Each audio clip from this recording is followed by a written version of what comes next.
1,000 cops in Miami respond to kids with sticks. And they walk among us. And churches are swag surfing. Today on the Chris and Ryan Credo Report.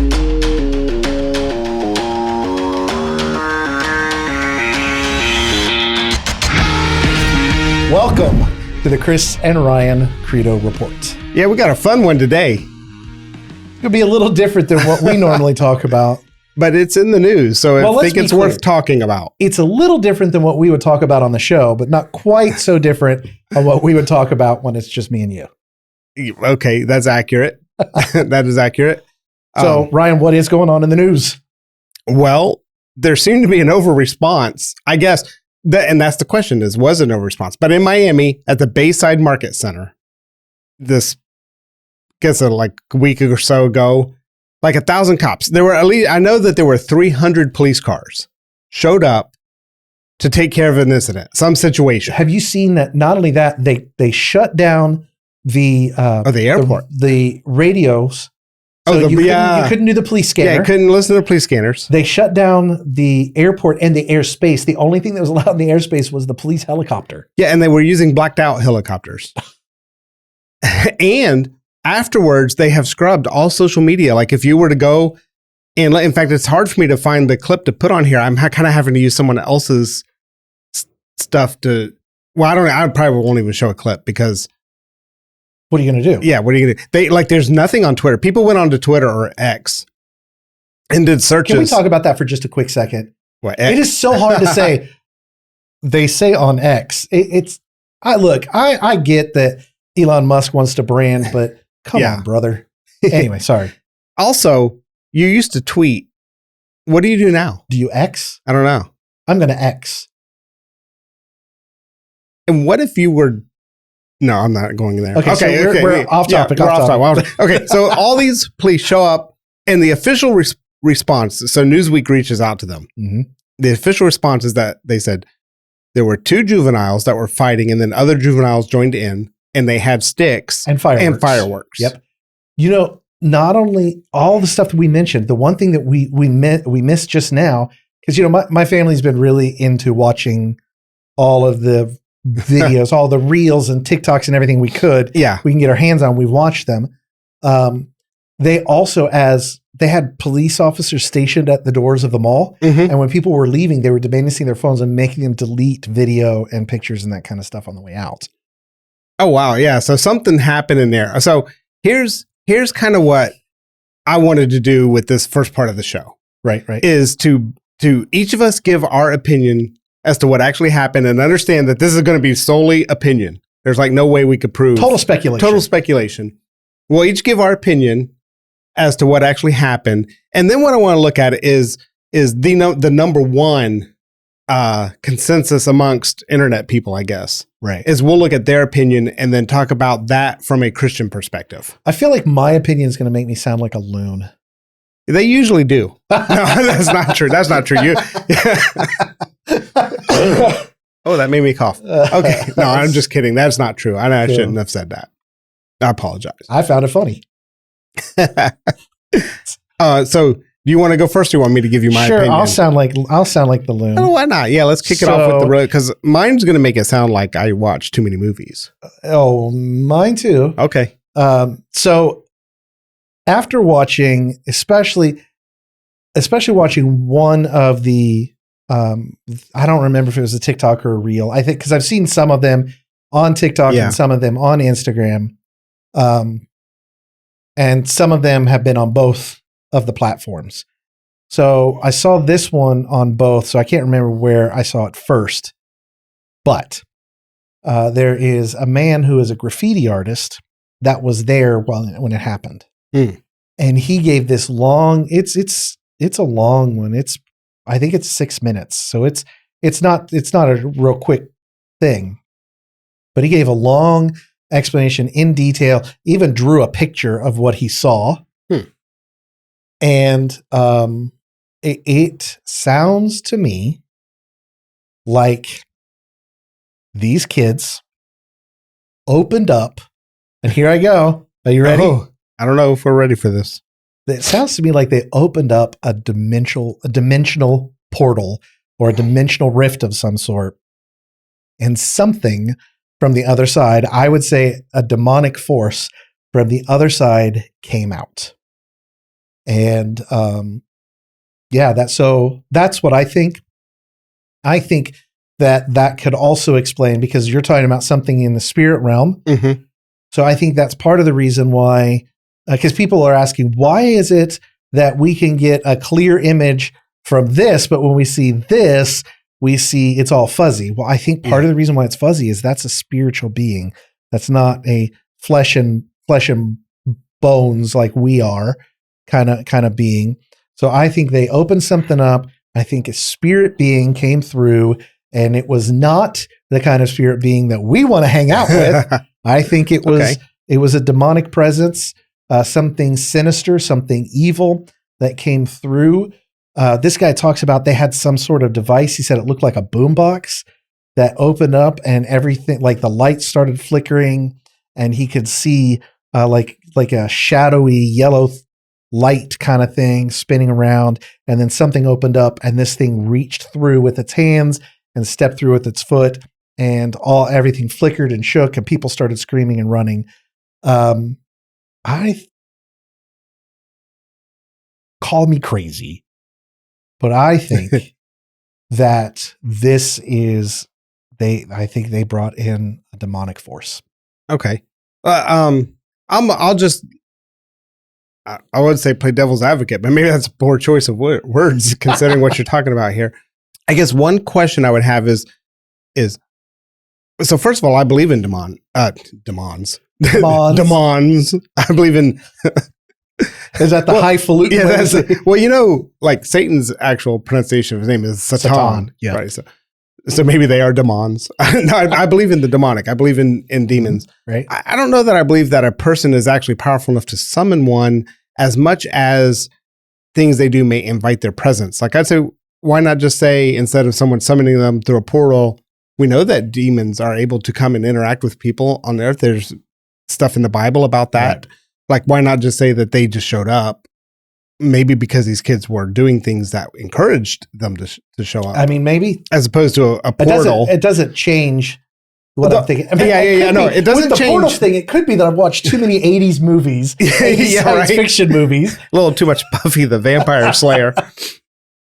But the only reason I say that is because I think that there's a misperception within the church about what hell is and where demonic activity originates from. Right. And hell is currently unpopulated because the first one to go there will be the beast, and then the beast, and then the false prophet, and then finally Satan, and then all the unbelievers and the fallen angels go in. But it's a place, the lake of fire, that is completely, you're not getting back out. Well, and I would say that I would agree with you that hell is empty right now because there's not been judgment yet. Correct. So, but then there is But I could push back and say it exists outside of time, so it could have already happened, and that would just be a discussion for another day, and it's super deep, and I don't even know all the answers. Yeah. So the only thing that I wanted to say in that is like, there is a false concept or misconception amongst Christians that there's like the kingdom of heaven versus the kingdom of hell, and that's not really true. There is a kingdom of darkness, but they're kind of scattered and homeless right now. And they don't want to go to anywhere. That, like when Jesus he was casting out the demons out of the swine, they begged him, please don't send us to the abyss. Right. And I think that one of the things you've danced around a little bit, but not intentionally dancing around. It's just, we haven't got there in the conversation.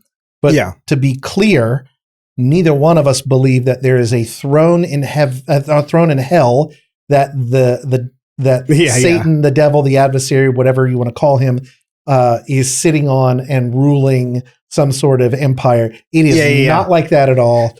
It is a place of eternal torment, punishment for Satan and his minions. Yeah. It's not. Yeah. So when you're talking about opening up a dimension, you're just talking about like this, like spirit beings reside in a spirit dimension. And you're saying that they came over from there. Yes. Yeah. I actually kind of knew that that's what you believe, but I wanted to make that clear, right? That we don't, because because that is a weird misconception that people have. Right. No, there's no, like as if God and Satan were equal but opposite. Right. That is actually a heresy called dualism. Right. That we would speak out against. Yeah. Okay. So are you satisfied with? Yeah. With yeah. what you And said? I'm tired of sounding like a loon right now. So it's your turn. Okay. So what I think happened is far less exciting, I guess. I think that, this is in Miami, which has a lot of immigration issues. Okay. There are people come across. I think that are you saying there's a 10-foot tall immigrant? Yes. No. First of all, I think that the sightings, which are not verified by anything, are exaggerated.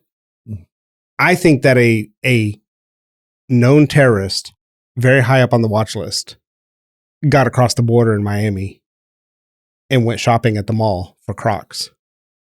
The Crocs part's probably not for Crocs. Yeah, I don't know if it was for Look, Crocs. I would say that terrorists wear Crocs. You could never get me to wear them with socks. Oh. So, anyways, I think that the terrorist came across, somehow got, I don't know, pushed into the mall, was fleeing to the mall somehow. And this is like, when I say a terrorist, I mean like Osama bin Laden level, like high up on, number 1, number 2 on the watch list, and they didn't want people to know. But so like I'm looking at it, so people have said aliens, people have said the Nephilim, people have said demons, Titans. Yeah. What are police going to do against any of that? But now haven't you watched the movies? They try to shoot them. Well, that's true. The only thing with my theory is that and also I'm thinking that he got away because otherwise they would take credit for taking down a terrorist. The only thing that I have wrong with that's questionable, my theory in my mind is, I guess it doesn't explain these people that say they saw something 10 foot tall walking around, but also I would think like the FBI would have probably made a presence as opposed to the local PD. Right. It was only Miami police. Yeah, it was only Miami police. But then again, I mean, Miami police is a pretty formidable. The large force. Force. I mean, yeah, I wouldn't want to go up against the Miami PD. We said 300. I've heard some say 250, some say 350. So it's easy to say 300 police cars. Yeah. Which is about 1,000 police officers. And then you've got air support and all of that. I mean, this is a huge response. Yeah. To me, I think that's the kind of response that you would get if there was an Osama bin Laden type figure. I didn't actually look up. I should have looked up like who's number 1 and number 2 on the terrorist watch list. But like if they were in the mall, right, I could see them wanting to send out such a force that you would surround the entire mall, and it would probably take 300 police cars to surround an entire mall. I would want to have air support. I would want to shut down communications. I would want to shut down the airports to mitigate any type of flight response. Getting out of there. With your theory, I don't know. I don't know. The whole thing is I don't know the answer to this, right? Right. But with your theory, why then were all of these people running? Like all of the reports that have surfaced, people were screaming and running for their lives. Yeah. If it was just, like you said, an Osama bin Laden type, I don't know if everybody would run like, I don't think they would. Well, so in this report, which I have to say, the least likely story that I can believe is the official story that there were teenagers with sticks and fireworks. Yeah, that's what's funny to me. I'm like, you would have 300 police cars respond to some kids with fireworks and sticks, right? But why did they say fireworks? And so I think they had explosive devices with them, and they were saying, "Oh no, it was just fireworks," and people were running because there were basically explosions happening, maybe even grenades and stuff, but they were saying no, it's fireworks. The only pushback on that is there's no reports of anybody that has spoken out. There's no reports of any explosions that you would connect with fireworks or any explosions at all. There was just something that made people panic. So then why did they think they had fireworks? I don't know. Yeah, I don't know. This is so weird. It's the most bizarre story. So I think here's where I guess I always say is we're going to come to the end of this of This everything that every discussion, part of this discussion to say there's honestly nothing we can really know. It's fun to speculate. It's fun to come up with theories. It's fun to sound like a loon. Yeah, but there's no way we can know. Yeah, we can't say this is exactly what it is. There's so many questions, and we're not gonna know the answer. I will say that I firmly believe the official story is garbage. Yeah, and then I guess that's another thing people have said, that the whole incident could have been completely made up in order to distract, because if, and I don't want to necessarily get into this so much on the show, but I heard this one. It happened on the same day that the Epstein list was released. Right. And so like this would be a more I have a friend that has said he 100% believes it's absolute trash. It was just to distract. What's a sad commentary is that we live right now in a country where people are like, well, it's plausible that our government would try to distract us with something like that. There's not too many people that are like, no, that's a stupid theory because our government would never do that. People are like, yeah, that's within the realm of possibility. You know what's crazy is in our lifetime, Ryan, it went from think about when we were young kids. Yeah. It was, we totally believed the government, and we would never have thought that our government would be sneaky, shady, and distracting. And now as adults, we're like, I don't know. Yeah. It says a lot about the progression. Yeah. Oh yeah. There's definitely been a definite decline in governmental trust. Yeah. And things. But I will say though, even as a teenager, I had the idea that most politicians were corrupt or something like that. But ultimately I believed that they were going to try to protect us from terrorist threats. They were going to try to protect the children from pedophiles. They're going to try to do these things. And now I don't believe that. There's a definite difference between politicians are corrupt, but overall we can trust the government. So now we're just like, right. Okay. So the number one theory that has been online is that there were aliens that showed up at the mall. 8 to 10 feet tall. 8 to 10 feet. I don't know if 8 foot should count as an alien. I mean, we got some basketball players that are like, well, the tallest man in the world is over 8 feet tall right now. Yeah. He's not an alien that we know of. No, I don't think so anyway. Okay.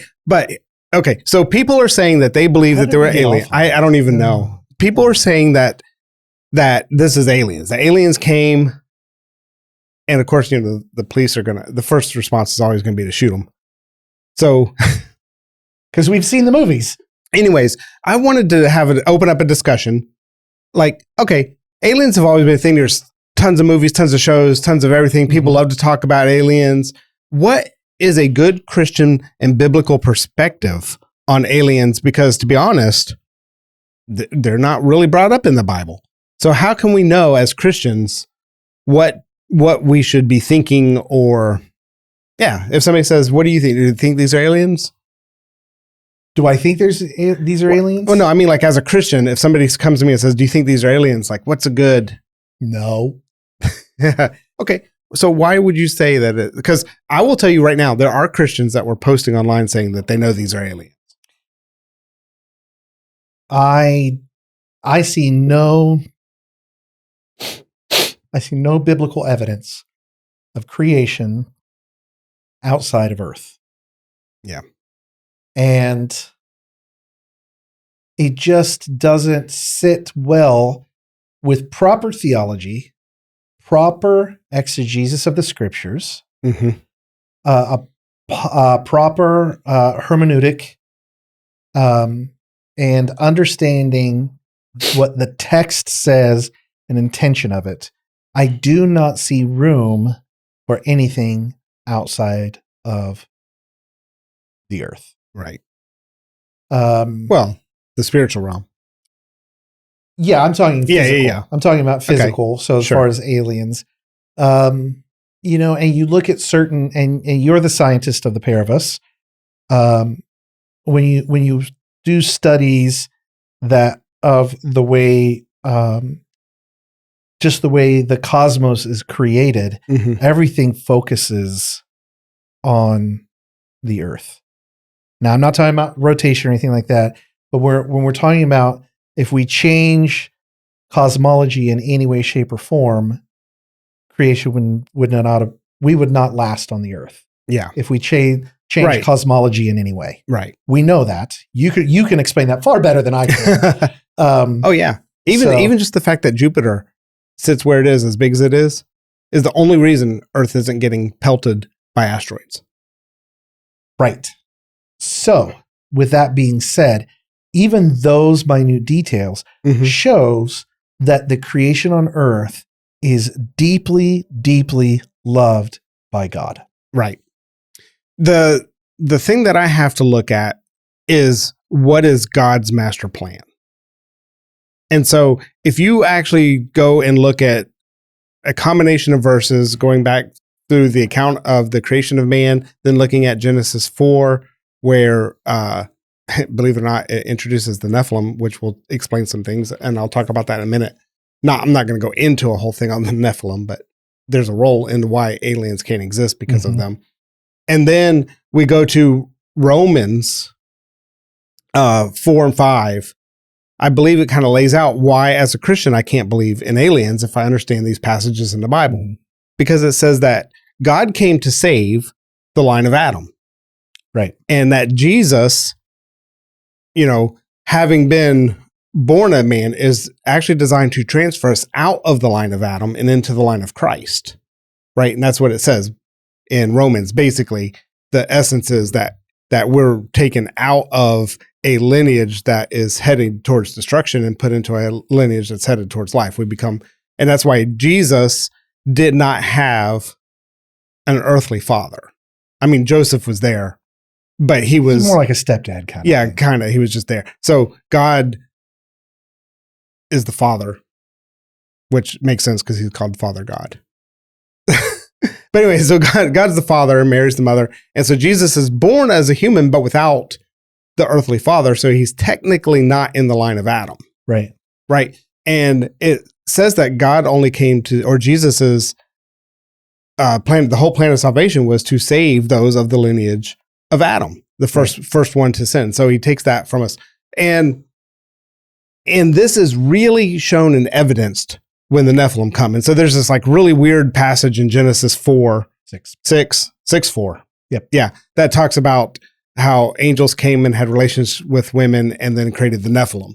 And it's just sort of listed there. Now, if you then actually look at the actual Hebrew in the Bible, you'll see that the Nephilim are actually all the way through the Old Testament, all the way up into the book of 1 Samuel.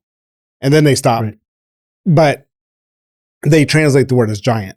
Right. Most of the time. Sometimes giant is giant, but most of the time it's Nephilim. Yeah. And if you look at extra biblical sources, like Enoch. And I would argue that may not be necessarily extra biblical because there are some traditions that consider. Yeah, Ethiopia canonized it. That's right. So it is. So when you look at it, I would say you can look at it canonically. Right. And I include Enoch in it. It just doesn't. Yeah. It doesn't fit. Right. And so to be an alien. So what happens with the Nephilim is that they were not of the line of Adam. Right. Because it was angels coming in and creating other people with earthly women. And so the Israelites go through the land, and some of the towns, as they're going through the promised land, God tells them, hey, don't intermarry with them, don't do this, but leave them alone, it's fine. And then other ones, he's like, annihilate them all. Like male and female, woman, child, doesn't matter. Kill the cows. Yeah, kill the cows. I'm not really sure why cows. But I love that. That's probably on those stories. That's always my favorite. I'm like, kill their cows. I'm like, man, right. Yeah, I know. These people are so bad that. Yeah, kill. But why? So like, why wipe out entire cities? And it turns out when you read the lineage of those cities, they're like from Enoch, and Enoch was like the leader of the Nephilim. And so you find out these were entire cities inhabited by people who were not of the line of Adam. And the Bible actually says that God wipes them all out. And the last of the Nephilim to go is actually Goliath's brother. And Goliath was a Nephilim. And then Goliath's brother was a Nephilim. And one of David's mighty men takes him out. And the Bible actually talks about how David is one who came as a messenger who prepared the way for Jesus. And it's not like he was John the Baptist in that sense, but he was preparing the way because he got rid of the Nephilim which is the competing line against the line of Adam. And so now Jesus comes to offer salvation to the line of Adam. All that to say, if there were aliens, they weren't born of Adam because Adam was here on earth. Right. So it means that if aliens did exist, there would be no salvation for them. They were not created in God's image. They are not part of the plan of salvation. So it would be, I don't know, to me, it would be like almost this very cruel thing to create an intelligent life that is not offered salvation. Right. And you know, when we look at it from a theological standpoint, what we see is the only traditions that accept life on other planets are outside of Orthodox Christianity. Yeah. You know, like the one that comes to mind first and foremost are the Mormons. They are not Christians, and they are outside of Orthodoxy, and their whole faith is based upon a guy from another planet became a god, and his son was Jesus, and that's how we found salvation. Yeah. So I mean, those are what we see outside of Orthodox Christianity. Yeah. So just looking at the traditions that were passed down to us from the fathers of our faith, from the ones that actually interacted with Jesus himself, yeah, that were passed down generation to generation, there's no acceptance or even acknowledgement of the possibility of life away from the earth. Yeah. So using that, just those are all just reasoning things. We're just reasoning things out by using, we're supposed to reason things out. We're critically thinking. Right. Sure. Using all of that, it just, I categorically reject the idea that there's life outside of the earth. Yeah. And then I know, like, amazingly enough, one of the biggest arguments for life out alien life off the earth comes from a quote. I don't know if the movie made the quote or if the movie took it from somewhere, but there was a movie called Contact, Jodie Foster, long time ago. I actually own that movie. Do you? Yeah. It's a fantastic movie. It's a great movie. It's a great movie. Not something that we as Christians should look at as a truth, but well, no, I mean, don't get theology from movies. Yes. It's just pure entertainment. Yeah. Fun. So, but in that movie, they asked the question, I guess before they have contact, they asked the question, do you believe in alien life?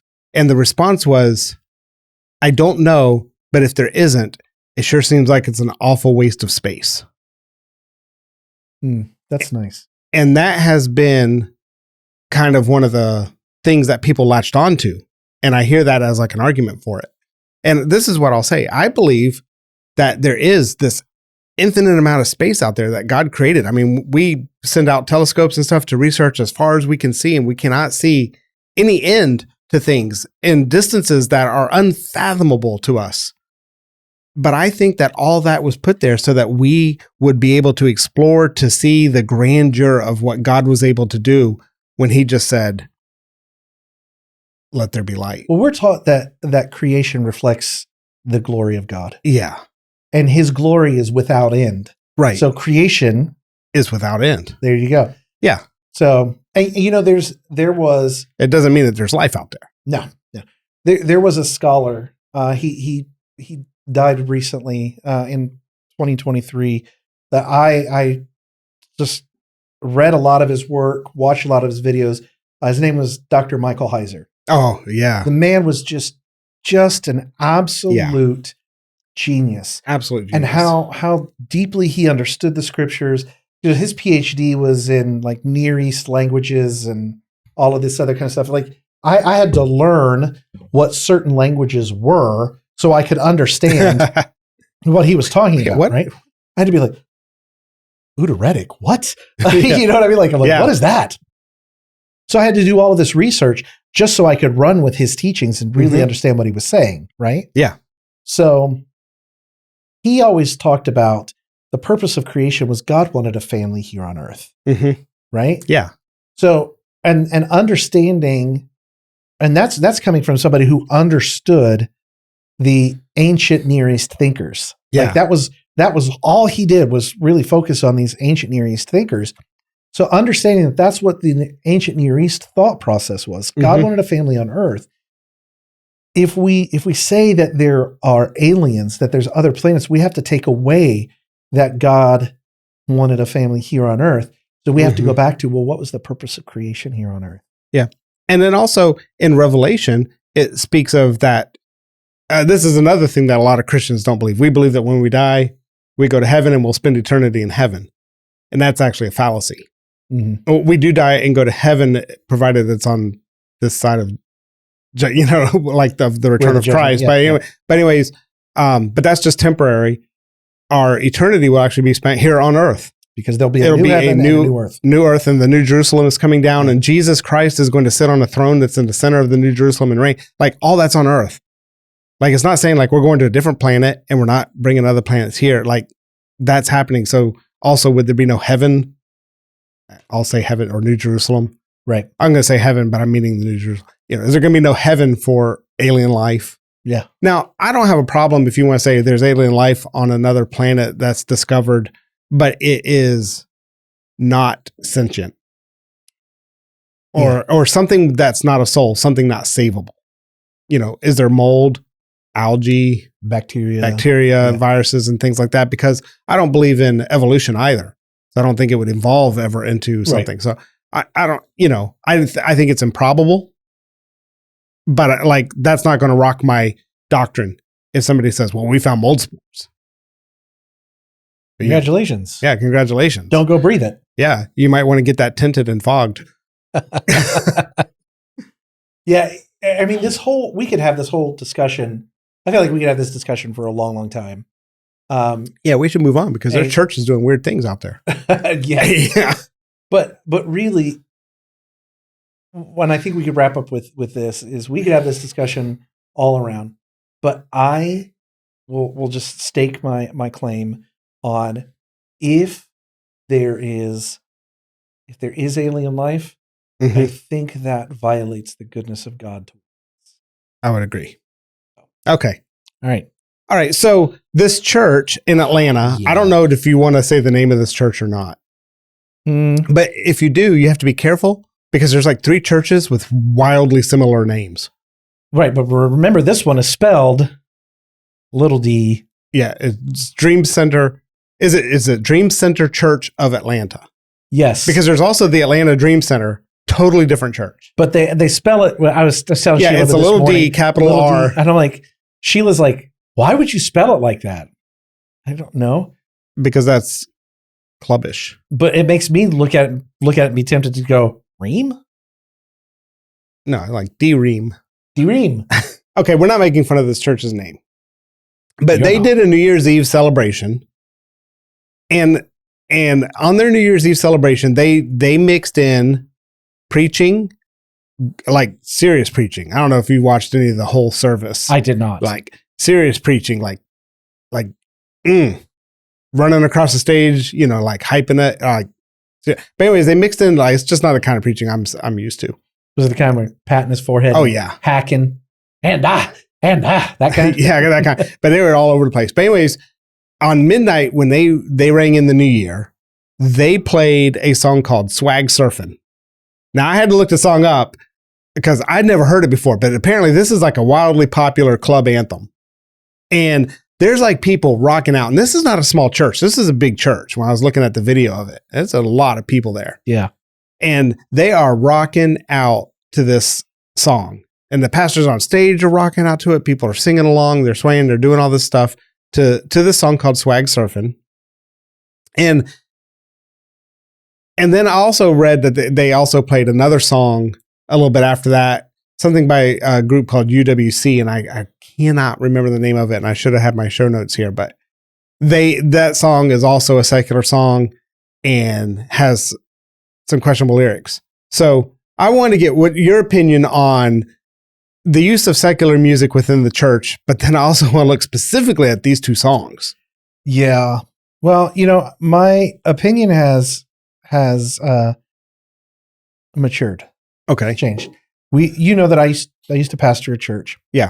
And in Ohio. And at times it wasn't like a regular occurrence, but we would play, sometimes I would, in my messages on Sunday, I might play a certain song that has a certain message. And sometimes it was secular. I wouldn't do that now. Okay. Again, I think I've matured in some areas. I just don't think it's great. And I'm not saying don't listen to secular music. I'm just saying that everything has its place. And I just don't think secular music in the church has its place is in place. You know? I agree. And I don't think I would put secular music in the church.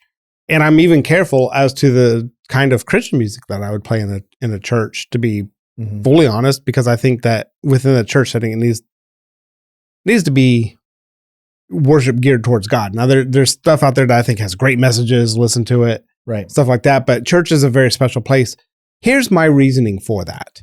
And this is probably something that, again, may challenge some people's thinking, but I hope it does. Although we've mentioned it on the show before, which is church is not meant for the unbeliever. Wait, did we mention on our show, or was that when I was having dinner at your house? Well, anyways, I'm mentioning it now. Okay. I'm mentioning it now. Yes, we are in agreement that church is not meant for the unbeliever. Right. It is for the believer. In fact, when Paul is talking about the church, he says, if an unbeliever were to come in and witness you doing churchy things, they should then fall under conviction or see it and be like, wow, I want to be a part of this. Right. But that's a strong implication. Church is for the believer, but also, there's other places in Hebrews and in Ephesians or Colossians, that says, hey, the purpose of the church is to build up, edify, do all this stuff, to build one another up, push us on towards love and good deed. It's for the believers. And so I can't think of any reason why you would have a church service where you're playing secular music unless you were saying, I'm attracting, like if your mental process is, I want to do this to attract unbelievers so that they'll come in, have a great time, and maybe meet Jesus in this. Some years ago, Sheila and I lived in Phoenix and Phoenix, Arizona. Yeah.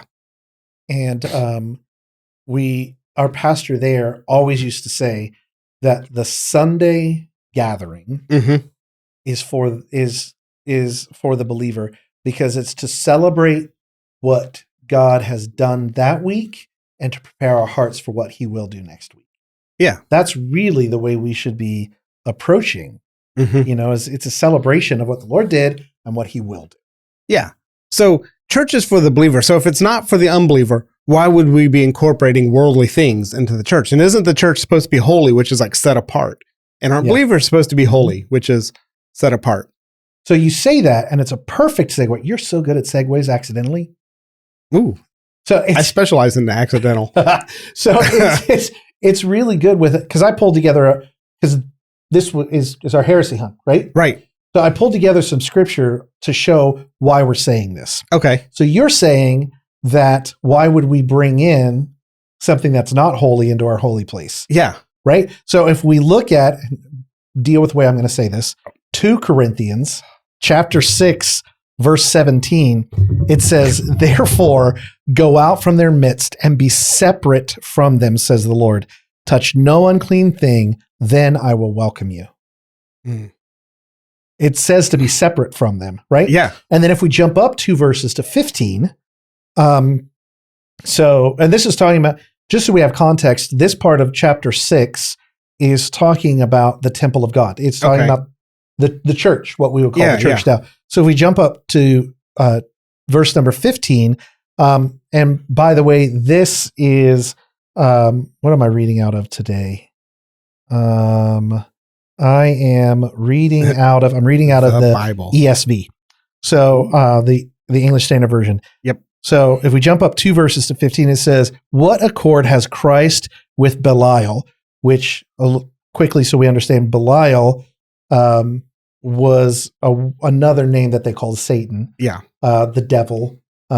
So what accord, meaning what unity has Christ with the devil? Or what portion does a believer share with an unbeliever? And we're talking about, this is in the context of church, right? Yeah. So we should not be bringing that into the church, because Paul is saying this is not the place for that. Yeah. Jesus and the devil do not hang out. They don't. Yeah, right. Yeah, they're Right? not bros. So, and then one other thing, and then we can kind of move on. But you made this perfect segue. So I'm like, this is it. This is There it. we go. So 1 John, deal with it. 1 John 3:10. By this it is evident who are the children of God and who are the children of the devil. Whoever does not practice righteousness is not of God, nor is the one who does not love his brother. Yeah. Evident that we're children of God. Who's the children of the devil? Whoever does not practice righteousness is not of God. Right. So why would we bring unrighteous things into the church? Because Right. they're not of God. Yeah. And if you're questioning if swag surfing would fall in that unrighteous category, let me suggest a couple of the lyrics. Now, I know you actually wrote out some of the lyrics. I don't want to say any of the lyrics, but I will tell you that it has several swear words in it. Yes. It also, the main message that I can tell from it is that you can overcome obstacles through your own power, like through your own swag. Like, Well, I mean, like this without reading all of the lyrics, because again, I would have to bleep myself. I'll censor you. So I would have to bleep myself for ringing it. But it does specifically mention Patron, Goose, and Hennessy, which are all hard alcohol. That's hard liquor. All of Oh, them. yeah. So why would you? That's how you overcome problems in the church. Hard liquor. Why would you? I don't understand. Like, Right. Yeah. This is not the message. Like, the whole message that you're probably out there preaching is that we overcome through the power of God, that God's the one that gives us everything we need for salvation and life. And then we're going to play a song that says, drink it up. yeah, and you can overcome all your problems through your own swag and through your own power and through your own garbage and whatever else. Like, it makes no sense. The other song that they played has lyrics in it like, I like my hoe when she down low. So I'm not positive how that fits into a church service. First time you heard those words on the Credo report. Well, we did do an episode on morning sex. Yeah, well, there's that. So there's that. Yeah. But I just like here's what I don't understand. Okay. And this is coming from somebody who has played secular music in a church service before. Yeah. But I will tell you. But I bet it didn't say I like my hoe when she down low. No. Like I mean, it's quality authorship right there. That's right. Okay, sorry. Strength in the lyrics. But I just I'm so confused that, again, like I said, I wouldn't do it now, but even when I did it in the past, I would not have allowed something like this. Like, how do you justify all this? And I think that you alluded to earlier, I think we need to be careful with music in general. Mm-hmm. We have to be careful with everything we bring in to the church because it's supposed to be a holy place. Yeah. With holy activities. Sheila and I were talking about this in the car on the way into the office this morning. And I'm even careful about when we're in a church service and they play a song and I say, man, I love this song. And I'm like, but did I have the right motivation? Do I love that song because I love the words we're saying to the Lord, or because I like the composition, the lyrical content, the musicianship, all of those things? Yeah. I like it if it's got double kick. Well, there you go. But so I just, how can we allow that? How can anybody? And I say we, because this is a church, so they're supposed to be our brothers. So that implicates all of us. Yeah. And that's part of why we talk about these things, because this implicates all of us. We need to have an opinion and say that's not okay. Right. So here's one of the most common call to worships that you're going to have in the church, right? Like, hey, good morning, everybody. Let's stand and read from God's word. In Psalm 122:1, it says, "For I was glad when they said unto me, let us go into the house of the Lord." How many of y'all are happy to be in the house of the Lord today? Right? That's a good call to worship. I wouldn't do it that way. I'm not that showy, but I can pull it out if I need to. But anyways, but I did actually read that verse this last Sunday at church for our call to worship. Yeah. But I did not do it that way. But anyways, my point, and there's nothing wrong with doing it that way. But my point is, what's the rest of that chapter of Psalm 122 about? It's not, oh man, let's go to the house of the Lord and party because it is so much fun to be in the house of the Lord. I was glad when they said, let's go to the house of the Lord because I love it there. That's not what it's about. This is about when they did not have access to the temple, and then they did have access to the temple. And David is saying, I was glad when they said unto us, let's go into the house of the Lord, meaning, hey, the temple's finally back open. And the reason that he then explains in the remaining 10 verses, it's a pretty short chapter, is because you could not worship God the way he wanted to be worshiped without the temple in the Old Testament, right, during that time. And so he was saying, I'm so glad to be able to do it back because we're now doing it according to the way God wants it done. Right. All about the Lord. Right. Everything focused on God. Now we fast forward to the New Testament, and we'd say, how does that apply? We don't do the temple thing. We don't do any sacrifices. I tell you right now, God still has a way he desires to be worshiped. Right here. It's right there. Yeah. 2 Corinthians chapter 6. Or you could also say, and the Lord is looking for those who will worship him in spirit and in truth. Right. Right. But nowhere are we supposed to worship him with, clubbing. Surfing. Yeah. So God has a way he wants to be worshiped. And we're not saying don't have a good time at church. Oh no, I have a great time at church. I love it. The Spirit says to have joy. Yeah. But it still needs to be focused on God alone. Yeah. And there are songs that you can get into and have a good time and enjoy the song and still be worshiping God. Exactly. Absolutely. But you are not worshiping God to swag surfing. Not. If you think you are, you're just wrong. That's not how God wants to be worshipped, and he's not going to receive that worship. I'm sorry. It is antithesis to who he is. Right. So to put that in the church service and declare that, hey, this is what we're doing and we're going to worship God this way, they're leading people into a path of destruction. And they're misguiding people. And honestly, it falls into false teaching. And that's why it's on our heresy hunt. I think that's probably enough. Probably most of our listeners aren't thinking, I want to go to a church where they're playing swag surfing. To be honest. So. Yeah, I think we could talk this one more, but I think the point has been made. Yeah, I'm thinking so too. So with that, I think we can go ahead and close out the episode. You've been listening to the Chris and Ryan Credo Report. We invite you to hit that subscribe button, hit the bell for notifications, send us an email or make a comment or somehow talk to us and give us some ideas of maybe things you'd like to hear about. Like, share, subscribe. I don't know, everything. Yeah. Do it all. The things. Do all the things that you're supposed to do. But mostly what we would do is we'd like to hear from you. We're going to put the email address on there. I think it's the Credo Report @gmail.com. Yes. Because we want to hear from you, hear what your thoughts are, what your responses, so we can respond to that too. Sounds great. All right. So we will see you in a couple weeks. Bye.